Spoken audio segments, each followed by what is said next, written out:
Good morning mga sis! Itong ating niluto today ay cabbage egg with sardines. Ayan, sa ating kape at almusal. So maulan na umaga. Ayan, nakita nyo naman. So ngayon, eto na. Sobrang mahal na itong bilihin na. Isang repolyo, 157. So, ang papartner natin dito, syempre, para makatipid, sardinas. Ayan. So, bahala na kayo kung anong brand ng sardinas ang ating iluluto. Pero sa ngayon, ayan, malagyan natin yan ng itlog, bawang, yung sibuyas, ginisa ko na muna siya, at saka yung bawang. Ganito natin hiniwa yung repolyo. Dahil sa sobrang mahal ang bilihin, sardinas muna tayo. Habang sila sa sona, ang laki-laki ng budget.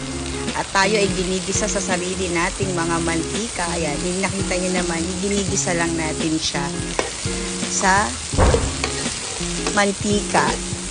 Lalagay na natin ang sardinas. Ayan. Aminado naman ng presidente na lahat talaga mahal ang bilihin, lalo na ang bigas, kaya wala tayong kanin ngayon. So, ayan, sinet aside ko lang yung ginisa nating sardinas at inilagay ko na ang idinati natin ng itlog. So, ngayon, iluluto naman natin ang repolyo. Igigisa lang natin, then yung bawang, ayan, sutay-sutay, ayan. So, sobrang pagtitipid natin ngayon. Pati sa gas, ang mahal na rin. So, isang lutuan ko na lang siya. Ayan, ilagay ko na rin ang repolyo. So, habang naluluto yung itlog, naluluto yung sardinas, ay ang repolyo naman. So, maluluto na siya.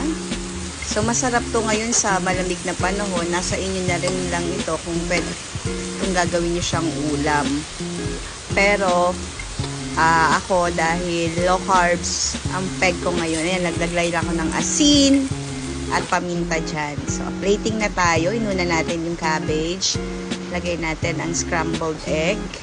And toppings natin ang sardinas. So, ayan, mga sis. For today's recipe sa ating kape at almusal. Tara, ciao! Habang maulan! Sarap matulog pero well, kailangan nating maghanap